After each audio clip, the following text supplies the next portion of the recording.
Hello everyone! In this video, I'm going to show you how to delete Just Market account. First, log in to your dashboard and select the account you want to delete. Make sure you note your account number because you'll need it.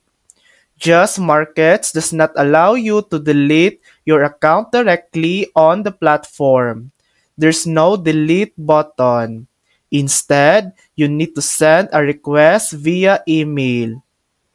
Send an email to support@justmarkets.com asking them to delete your account. You can also find this email in their privacy policy under the Right to Erasure section.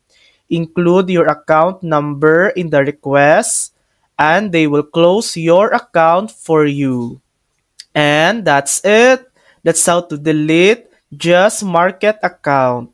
Thanks for watching.